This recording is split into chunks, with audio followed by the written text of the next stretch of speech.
हाय, राधे राधे बच्चों।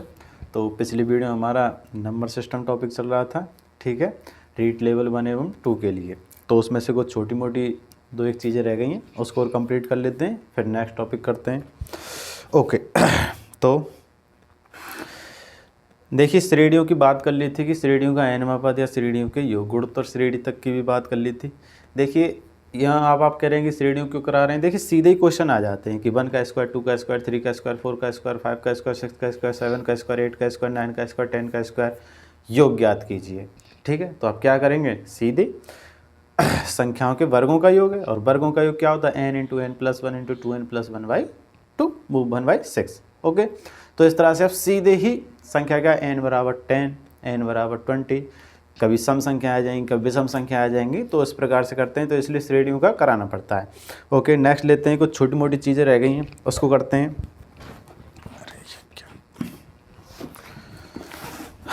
ओके, देखिए संख्या पद्धति में एक अंक वाली संख्याएं 9। देखिए वहाँ पे सीधे ही क्वेश्चन आ जाते हैं, तो आपको याद नहीं रह पाते हैं, इसलिए सीधे लिखा रहे हैं। संख्या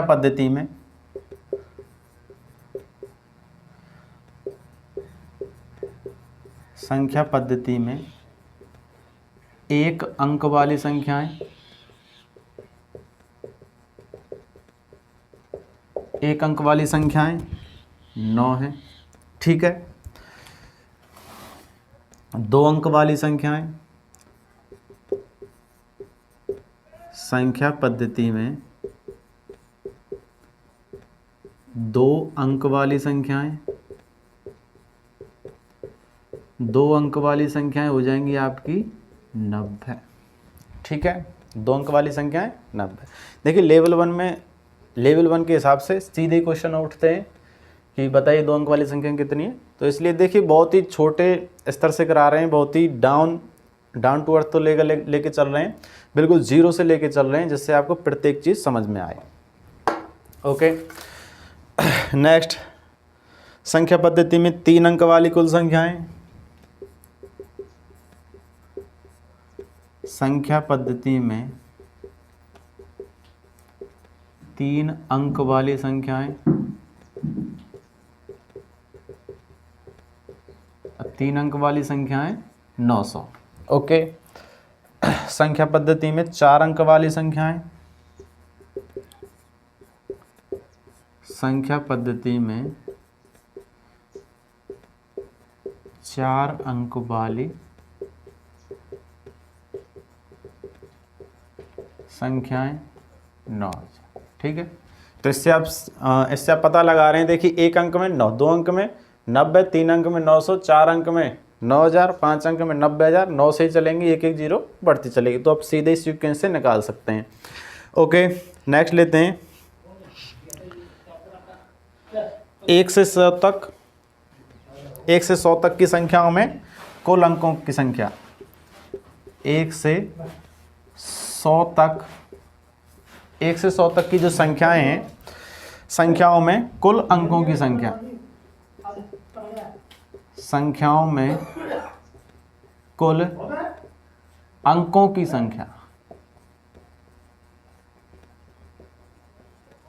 इनमें जो कुल अंकों की जो संख्या हो जाएगी वो होगी 192। कुल अंक जो होंगे कितने होंगे, 192। ओके, नेक्स्ट, 1 से 100 तक की संख्याओं में कुल शून्यों की संख्या, 1 से 100 तक संख्याओं में कुल शून्यों की संख्या,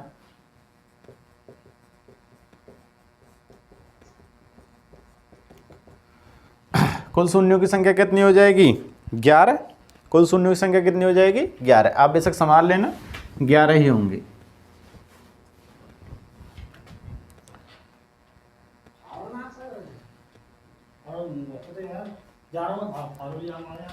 ठीक है, कुल शून्यों की संख्या 11, और 1 से 100 तक की संख्याओं में एक एक अंकों की संख्या 21।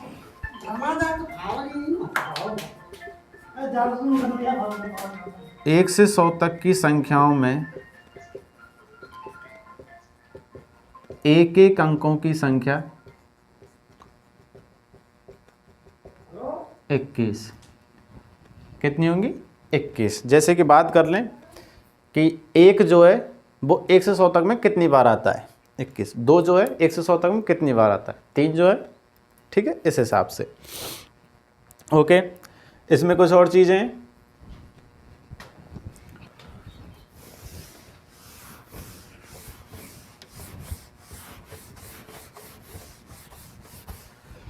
जैसे कि बात करें कि इतने अंकों की सबसे बड़ी संख्या और सबसे छोटी संख्या की बात करें, जैसे कि 2 अंक, 3 अंक, 4 अंक में सबसे बड़ी संख्या और सबसे छोटी संख्या। जब भी सबसे बड़ी संख्या की बात करेगा तो सबसे बड़ी संख्याओं में 9 9 आएगा। कितना आएगा? 9 9।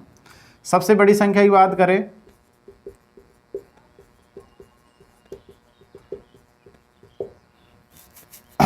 सबसे बड़ी संख्या की बात करें यानी कि n अंकों में सबसे बड़ी संख्या, n अंकों में सबसे बड़ी संख्या, तो 9 कितनी बार? n बार। कितनी बार? n बार। जैसे 4 अंकों की सबसे बड़ी संख्या 9999, 3 अंकों की सबसे बड़ी संख्या 999। जैसे 4 अंकों की सबसे बड़ी संख्या, सबसे बड़ी संख्या कितनी हो जाएगी? ठीक है, इससे बड़ी तो कितनी है? 10,000। तो 4 अंकों में सबसे बड़ी संख्या, 3 अंकों में सबसे बड़ी संख्या, 3 अंकों में सबसे बड़ी संख्या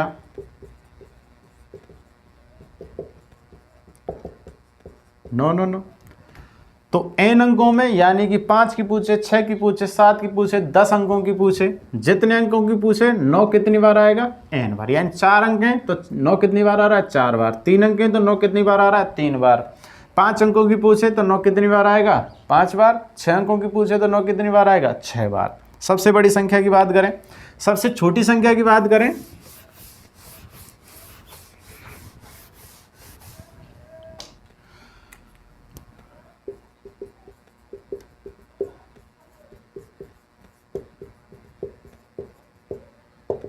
सबसे छोटी संख्या 1 से स्टार्ट होगी। सबसे छोटी संख्या किससे स्टार्ट होगी? 1 से, और 1 की बगल में 0। ठीक है, जैसे 2 अंकों की सबसे छोटी संख्या 10, 2 अंकों की सबसे छोटी संख्या 10। तो सबसे पहले आपको क्या करना है? 1 लिखना है, और फिर जितने अंक पूछें यानी 2 अंक पूछें तो 1 के बगल में 1 और 0, 3 अंक पूछें तो 1 और 0, 4 अंक पूछें तो 1 और 0, 5 अंक पूछें तो 1 और 0। जैसे 3 अंकों की सबसे छोटी संख्या,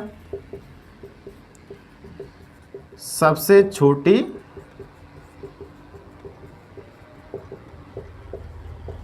वन डबल 0। 4 अंकों की सबसे छोटी संख्या, सबसे छोटी संख्या 1,000,000। ठीक है, 4 अंक पूछें तो 1 के बगल में 3 0, 5 अंक पूछें तो 1 के बगल में 4 0, 6 अंक पूछें तो 1 के बगल में 5 0, 7 अंक पूछें तो 1 के बगल में 6 0। इस हिसाब से लगाते चलना है। इस तरह से कराते हैं क्योंकि इसमें क्वेश्चन आते हैं कि 3 अंकों की सबसे बड़ी संख्या व सबसे छोटी संख्या अंतर, गुणनफल, योग, ऐसे आता है कि ज्ञात करें। या फिर 5 अंकों की सबसे बड़ी संख्या और 6 अंकों की सबसे छोटी संख्या का अंतर ज्ञात करें, योग ज्ञात करें या गुणन ज्ञात करें। इस हिसाब से क्वेश्चन बनते हैं। तो आपको अंकों का पता लगाना है कि कितने अंकों की पूछी है, तो इस हिसाब से अंक लिखने हैं और गुणाया भाग करना है। ओके, अब इकाई का अंक ढूंढना।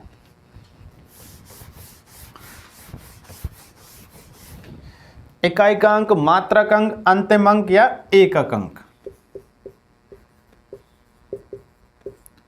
इकाई अंक, क्वेश्चन में इकाई अंक आ सकता है, मात्रक अंक आ सकता है, मात्रक अंक आ सकता है, या अंतिम अंक आ सकता है,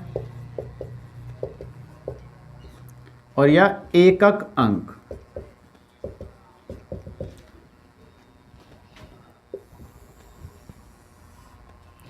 या एकक अंक।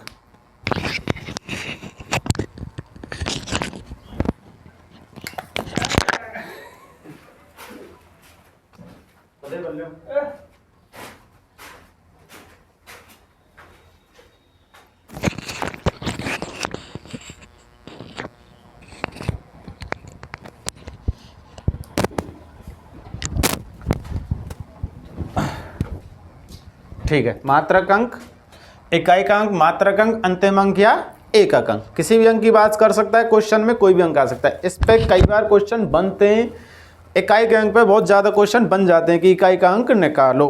ठीक है, तो जैसे कि गुणन में निकलवाएगा। अब देखिए इकाई का अंक होता क्या है, किसी भी संख्या का अंतिम अंक। इकाई का अंक या जो पहला अंक है इधर से दाएं हाथ से जो पहला अंक है वो क्या हो जाएगा, इकाई का अंक। जैसे कि तो इसमें इकाई का अंक ये वाले अंक की बात कर रहा है हमेशा। कौन से अंक की बात करेगा, इस अंक की। इकाई का अंक, मात्रक अंक, अंतिम अंक या एकक अंक, इस अंक की बात करेगा। बड़े से बड़ा एक गुणा देगा। देखिए गुणन में इकाई का अंक,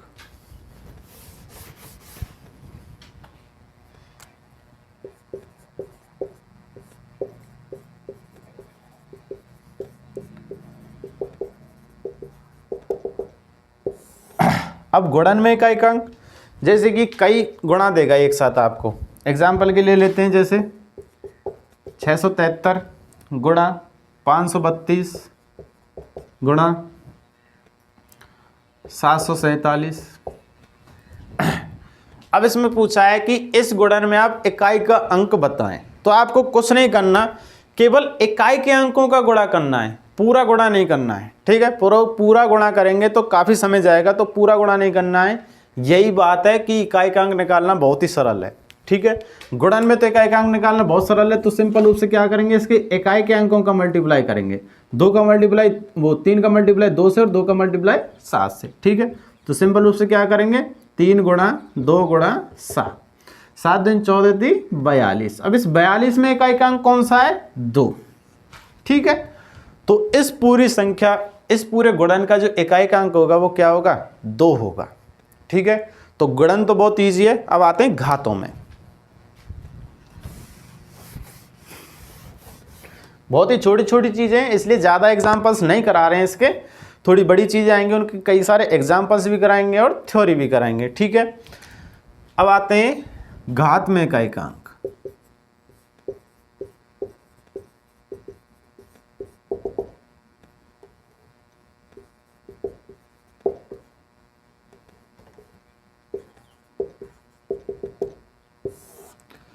अब घात में इकाई के अंक बात करें, देखिए कुछ घातों का तो आपको पता है, जैसे 2 पे घात 10, 15 इतनी लगा दे, लेकिन कई बार किसी बहुत बड़ी संख्या पे इस पे लगा दिया ये वाली घात। अब इसमें बताइए आप कितने अंक, यानी कि अगर आप इकाई के अंक पर भी घात 312 लिखेंगे तब भी दिक्कत है। ठीक है, तो आपको सिंपल रूप से करना क्या है, देखिए कुछ चीज़ों को फिक्स कर देते हैं यहाँ पे।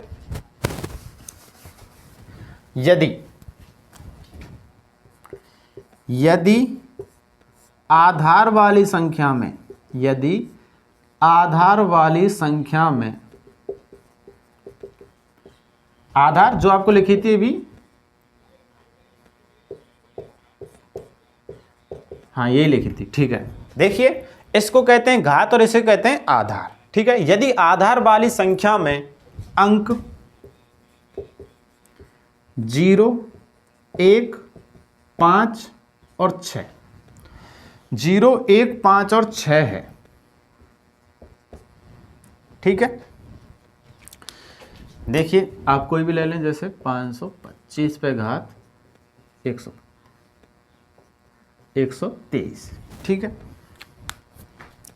0, 1, 5 और 6 आधार वाली संख्या में इकाई के अंक यदि ए हैं, जैसे इसमें 5 है।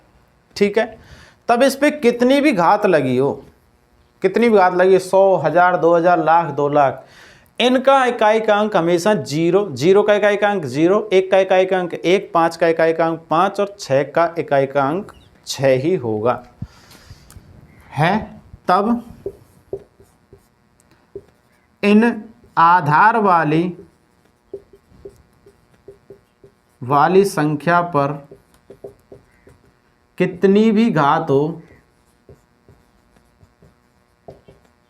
कितनी भी घात हो, इनका इकाई का अंक,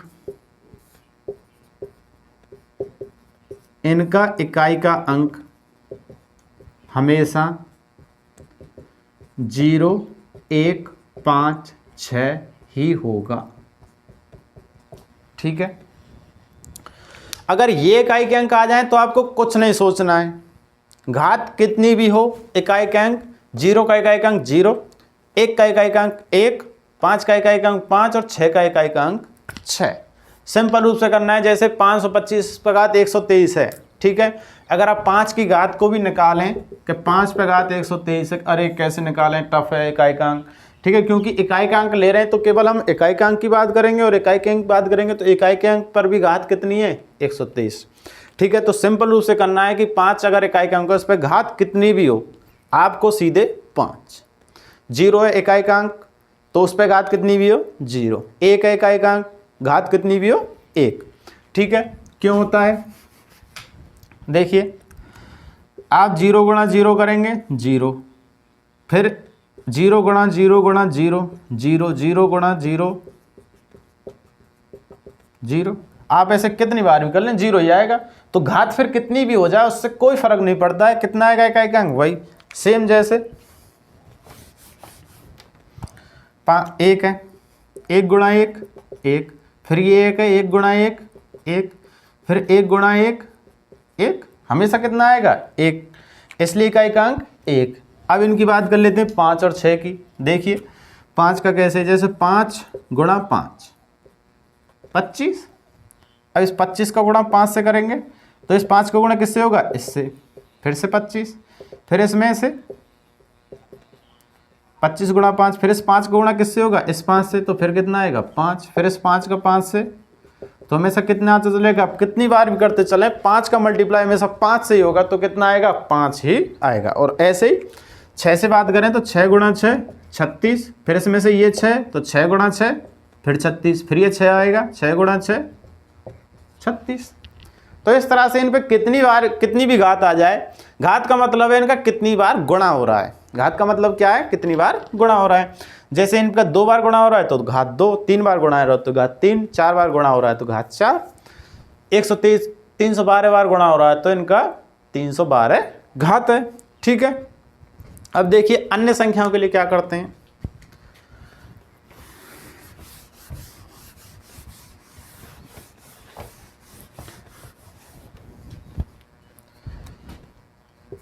यदि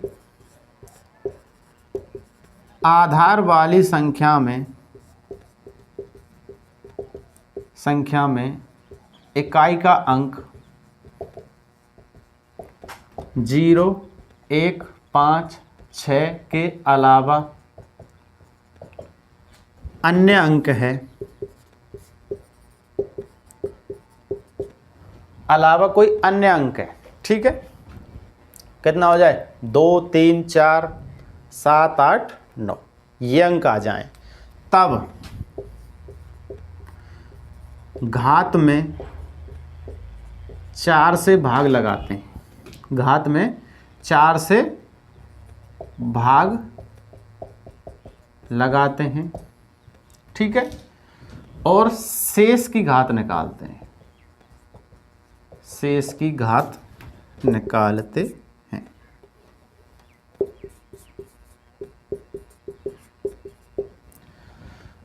जैसे कि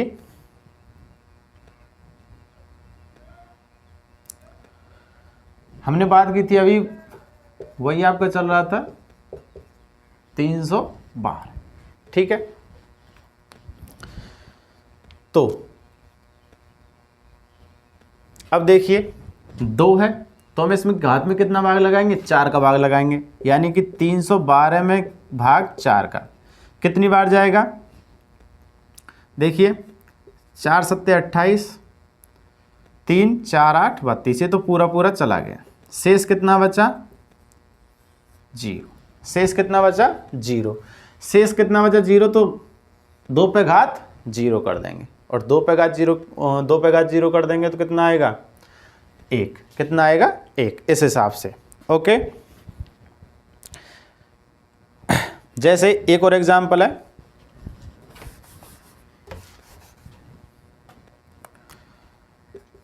517 पे घात 26, ठीक है। 517 पे घात कितनी है 26। अब हमें 7 के इकाई का अंक निकालना है, इकाई का अंक निकालना है तो इसका क्या देंगे 4 से भाग, ठीक है। 26 में यदि हम 4 से भाग दें तो कितना जाएगा 4 6 की 24, शेष कितना बचा, शेष 2, शेष कितना बचा 2। तो इसका मतलब क्या है 7 का स्क्वायर, शेष 2 का मतलब है 7 का स्क्वायर, ठीक है। जितना शेष बचेगा इकाई के अंक पे घात फिर हम उतनी ही लगा देंगे। ये हम ऐसे करते हैं कि इस घात को क्या कर लेते हैं हम छोटा कर लेते हैं, घात को क्या कर लेते हैं छोटा कर लेते हैं। तो इसमें जो शेष बचेगा वो उसी को क्या चढ़ा देंगे इकाई के अंक पर घात चढ़ा देंगे, इकाई के अंक पर घात चढ़ा देंगे। तो 7 का स्क्वायर यानी कि 7 गुणा 7 49, और 7 गुणा 7 49, इकाई का अंक कितना आ गया 9, इकाई का अंक कितना आ गया 9। इसी हिसाब से लेंगे। जैसे कि एक और एग्जाम्पल करते हैं, 313, वो 313 पे घात 17, ठीक है। अब 313 पे घात 17 0 1 5 6 में से नहीं है, ठीक है। तो इसकी घात में क्या लगाएंगे हम 4 का भाग लगाएंगे, ठीक है। 4 का भाग लगाएंगे यानी 17 में 4 से भाग लगाए तो 4 चौका 16, शेष कितना बचा 1। तो इस 3 पे कितना चढ़ाएंगे 3 पे घात 1, यानी कि 3 एकम 3, 3 पे घात 1 कितना आएगा 3, ठीक है।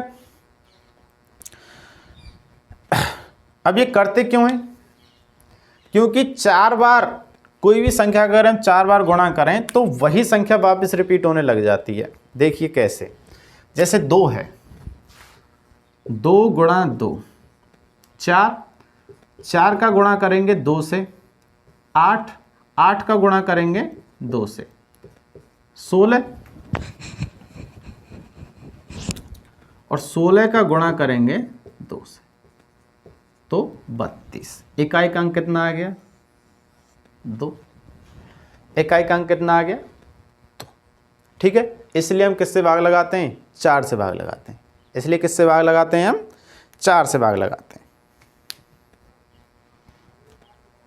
ओके। क्योंकि 4 बार 2 का मल्टीप्लाई करने के बाद ये संख्या क्या है बार बार रिपीट होने लगती हैं। ऐसे आप 3 में देखें, देखिए 3 गुणा 3 9, 9 गुणा 27, 27 गुणा 3 81, अब 81 गुणा 3 कितना हो गया 243, इकाई का अंक कितना आ गया फिर से 3। तो ये 4 बार मल्टीप्लाई के बाद क्या होने लगती हैं बार बार रिपीट होने लगते हैं, क्या इकाई के अंक बार बार क्या होने लगते हैं रिपीट होने लगते हैं। इसलिए हम किससे भाग लगाते हैं 4 से भाग लगाते हैं। जैसे 2 पे घात 1 2, 2 पे घात 2 4, 2 पे घात 3 8, 2 पे घात 4 16। अब 2 पे घात 4 के बाद जो 2 पे घात 5 होगी वो कितनी आएगी 32। तो इसलिए 2 पे घात 1 का मान कितना हो जाएगा, इकाई का अंक कितना हो जाएगा 2 हो जाएगा, ठीक है। 2 पे घात 4 तक कितना रहेगा वो 16। इसी हिसाब से निकालते चलते हैं। आप ऐसे कितनों को भी निकाल सकते हैं। तो देखिए इसी टर्म में गुणन में भी आ जाते हैं। अब गुणन में कैसे आते हैं, जैसे कि 517 पे घात 26 इंटू 313 पे घात 17 इंटू 402 पे घात 58,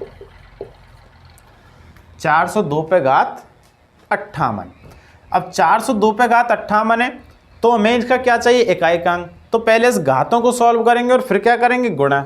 अब देखिए इसकी घात को हम निकालें, इकाई के अंक पे घात कितनी है 26। अब इकाई के अंक पे घात कितनी, यानी कि हम 7 पे घात 26 निकालेंगे। अब 0 1 5 6 नहीं है तो इसकी घात में क्या लगाएंगे हम 4 से भाग लगाएंगे। तो 26 बटे 4 यानी कि 4 6 की 24, शेष कितना बचा 2।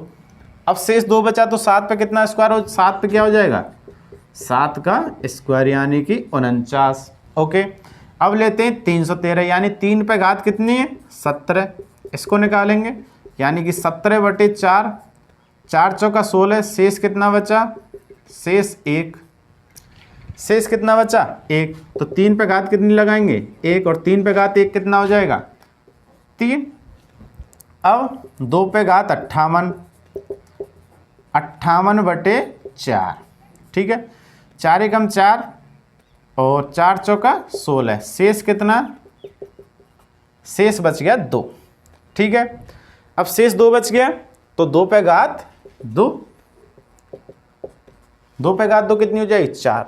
इनका अब इनका क्या निकालना, इकाई अंक, तो इनका क्या करेंगे अभी मल्टीप्लाई और कर देंगे, तो 49 गुणा 3 गुणा 4, 9 चौक 4 × 12, 12 नंबर 108, यानी इकाई का अंक कितना हो जाएगा 8 हो जाएगा। तो इस टाइप के क्वेश्चन कई बार बन जाते हैं, ठीक है। तो पहले इनमें प्रत्येक का इकाई का अंक निकालेंगे घातों के आधार पर, फिर इकाई के अंकों का क्या कर देंगे, गुणा कर देंगे, तो इस तरह से क्या निकल जाता है इकाई का अंक। कई बार पूछा गया और आ जाता भी है ऐसा क्वेश्चन। ओके,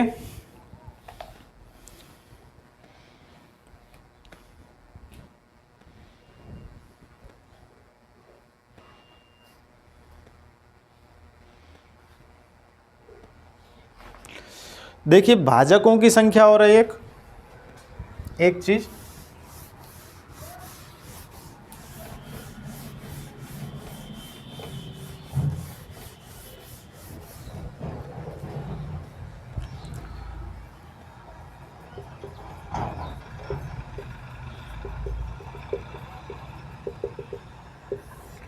भाजकों की संख्या, भाजकों की संख्या से मीन्स है कि इसमें किन किन संख्याओं का भाग जा रहा है।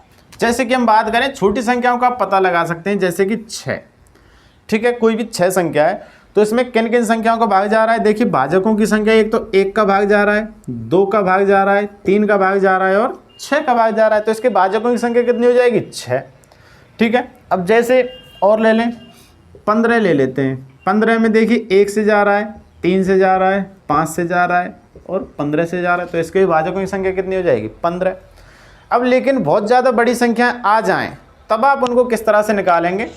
देखिए कुछ नहीं करना है, इनके अभाज्य गुणनखंड निकालने। क्या निकालने, अभाज्य गुणनखंड। देखिए अभाज्य गुणनखंड इसके हो जाएंगे 2 गुणा 3 और इसके हो जाएंगे 3 गुणा 5।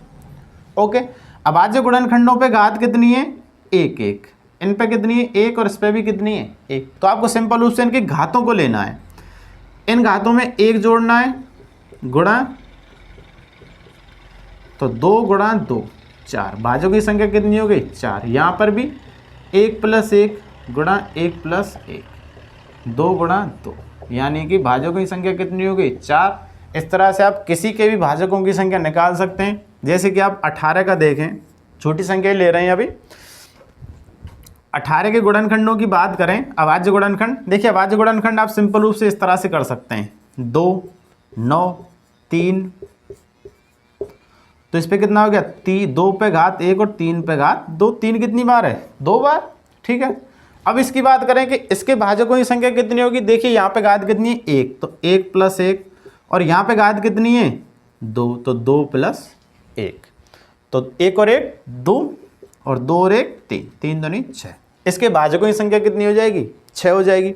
और देखिए निकाल भी सकते हैं, 18 है, इसमें देखिए 1 से भाग जाएगा, 2 से जाएगा, 3 से जाएगा, 6 से जाएगा, 9 से जाएगा और फिर 18 से, कितनी होगी भाजकों की संख्या 6। लेकिन जब बहुत बड़ी संख्या आ जाएंगी तो आप उनको किस तरह से निकालेंगे। देखिए जैसे कि एक एग्जांपल ले लेते हैं कि 360 के भाजकों की संख्या क्या है।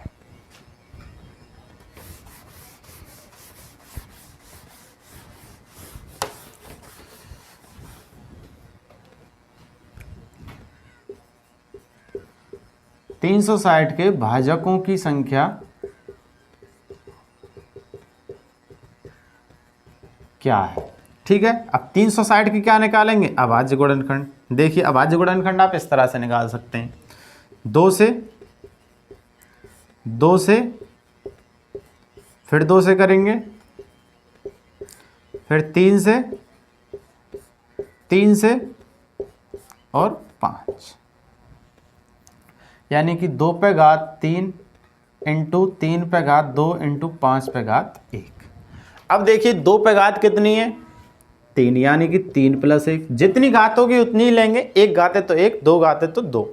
इस पे घात कितनी है 2, 2 + 1, इस पे घात कितनी है 1 + 1, कितना हो गया 4, ये कितना हो गया 3 और ये कितना हो गया 2, 4 × 3 = 12, 2 × 24।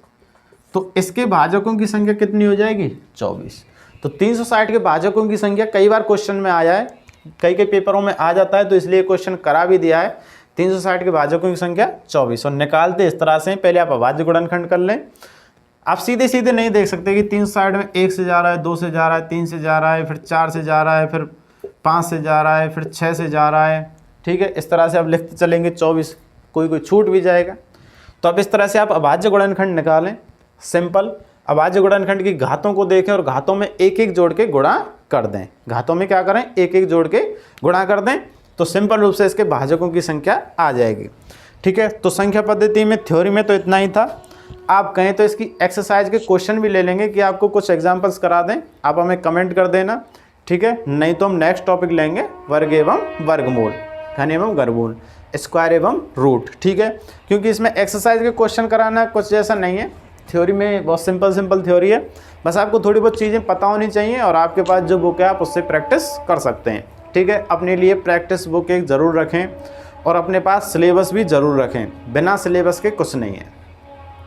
अगर आप सिलेबस को नहीं पढ़ेंगे, देखिए बिना सिलेबस पढ़े यदि आप मैदान में उतर रहे हैं तो कोई फ़ायदा नहीं है। आपको सिलेबस तो रखना ही होगा, सिलेबस अपने पास और सिलेबस के हिसाब से ही तैयारी। ठीक है, क्योंकि अगर आप सिलेबस के हिसाब से तैयार नहीं करेंगे तो आप कहीं ज़्यादा पढ़ देंगे या कहीं कुछ टॉपिकों को छोड़ देंगे। ऐसा नहीं करना है, उन्हीं टॉपिकों को लेना है जो सिलेबस में दिए हुए हैं। तो अपने पास सिलेबस ज़रूर रखें। देखिए आप युद्ध क्षेत्र में जा रहे हैं और युद्ध क्षेत्र में आप बिना तैयारी के जाएंगे, आपको पता ही नहीं है वहाँ क्या करना है, पता ही नहीं है वहाँ क्या करना है।